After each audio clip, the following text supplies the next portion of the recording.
যার নাম না করলে বা না করলো কি ওটা বীরভূম জেলা নয়, পশ্চিমবঙ্গের বুকে যিনি সংগ্রামটা করেছিলেন মমতা ব্যানার্জির সঙ্গে, মমতা যাকে খুব ভালোবাসেন ভাইয়ের মতো, সেই অনুব্রত মন্ডল মহাশয় আসেন। আর কেষ্টদার সঙ্গে যার জোরবন্ধন না থাকলে অনেকেই আছে বীরভূম জেলায়, অনেকেই আছে, শান্তিবাদী হয়তো জানে না, কিন্তু কেষ্ট চাঁদুর জোর বীরভূম জেলাকে একটা জায়গায় নিয়ে এসে আছে। আমার জেলা পরিষদের খুব কাছের মানুষ নারায়ণ হালদার মহাশয় আছে না, গতবার থেকে মাটি ছাড়েনি। অধ্যাপক দাঁড়িয়েছিলেন, 18 দিন সময় পেয়েছিলেন, আমরা সবাই সময় পাইনি, সেই জায়গায় আমরা নিয়ে যেতে পারিনি। আমরা মোটে 3600 ভোটে হেরে গেছিলাম। আর কি আমরা হারবো? হেরেছি, এবার জিতে কিন্তু হারা থেকে জেতার সুখ কি জিনিস সেটা কিন্তু আমাদেরকে আস্বাদন করতে হবে, তাই তো? করতে পারবেন তো? সেই জন্য সেখানে বললাম যে বিজেপি আছে, সিপিএম আছে, ওরা তো থাকবে, আমি ওদেরকে কিছু মনে করি না। মনে করি আমাদের যে দু একটা জায়গা আছে কাটার চেষ্টা করবে তাদেরকে। আমরা যদি ঠিক থাকি তাহলে 3টে যেন 10টা দল এসো অনুব্রত মন্ডল মমতা ব্যানার্জি কালকে কথা বলে শেষ করবো। কালকে একটা কথা বলছিল কেষ্টদা, সেটাকে সঙ্গে সঙ্গে একটা মিডিয়া ওই 22 ঘন্টা না 23 ঘন্টা কি বলে সবসময় আমাদেরকে প্রচারটা কি করে প্রচার করে গদি মিডিয়া। কেষ্টদা বললো যে ইলামবাজারে গেছিল এবং বোলপুরাতে মিটিং করছিল যে আমরা যদি 50 থেকে 60,000 ভোটে বোলপুর বিধানসভায় জিততে পারি তাহলে একটা থাপ্পড় বসে দেওয়া হবে, থাপ্পড় মারা দরকার নয়। এ কথা তিনি বলেননি যে আমি চোর মেরে জিতবো। মিডিয়াটা 10 মিনিটের মধ্যে কি বলে ফেলে জানেন তো? আপনারাও দেখেছেন হয়তো, তাই তো? যে কেষ্টদা বলে থাপ্পড় মেরে দেবো। কেষ্টদা সে ভাষায় কথা বলেননি। গোপালতি সুবোধ বালক আর নেপালতি অবোধ বালক। নেপাল পড়াশুনো করে না, গোপাল খুব পড়াশুনো করে, লোকে গোপালকে ভালোবাসে, আর নেপালকে দেখতে পারে না।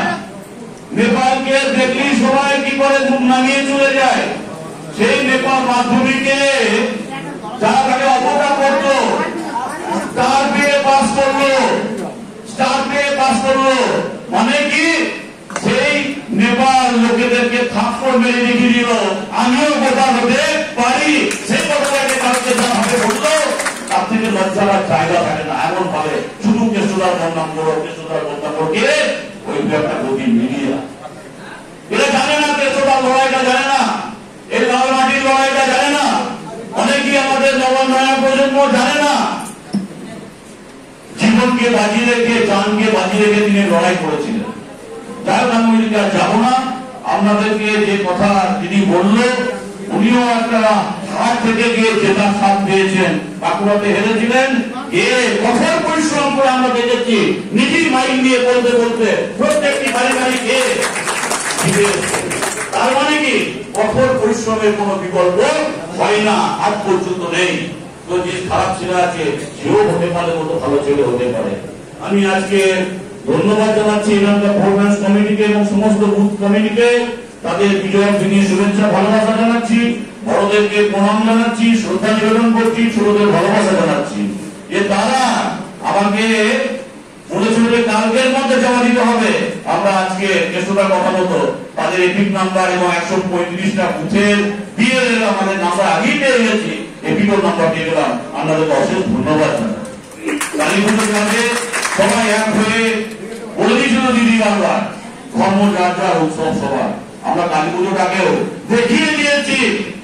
রামনবমীতে ঝামেলা লাগানোর জন্য একদিনের রামনবমী তারা রেডি হয়ে থাকে, আর আমরা এখন পুজো করছি মহালয়ার দিন থেকে, দেবী পক্ষের শুরু থেকে, পিতৃপক্ষের পর থেকে একবারে দ্বাদশী অব্দি আমরা কান্ডিলাল করছি। একটা ঝামেলা আমাদের মধ্যে নেই। সাম্প্রদায়িক সম্প্রীতি রেখে মমতা ব্যানার্জি এমন জায়গায় নিয়ে নিয়ে গেছে একটা ঝামেলা সৃষ্টি করতে, আমরা পারিনি, অনেকেই চেষ্টা করেছিলেন। তো এই কালীপুরের পর থেকে ছপড় আছে, জগতের কিছু আছে, তারপর থেকে জেনে যান। মনে করবেন কিন্তু আমি বলবো যে আপনারা নিজেদের চারজনা কিন্তু কেউ কথা ভাববেন না। নিচে অঞ্চল সভাপতি আছে, মহিলারা আছে, নানান আমাদের কমিটি আছে, সবাই সবাইকে সম্মান দিন। আর যারা সব থেকে আমাদের বড় সমর্থক এবং কর্মী, যাদের ছাড়া ভোট পরিচালনা সম্ভব নয়, সেই ভোট লেভেলের কর্মীদেরকে গতবারের মতো সম্মান দিন। জিতবো জিতবো জিতবো, করিম বন্দ্যোপাধ্যায় জিন্দাবাদ, মমতা ব্যানার্জি জিন্দাবাদ, অভিষেক বন্দ্যোপাধ্যায় জিন্দাবাদ, অনুব্রত মন্ডল জিন্দাবাদ। এবং আমাদের অতিথি আমাদের মধ্যে এসছেন, এবং আমি অনেক সুন্দর কথা বলে দেখলাম, তিনি ভদ্র, শৃঙ্খলা পরায়ণ এবং তার সঙ্গে মানুষকে ভালোবাসেন।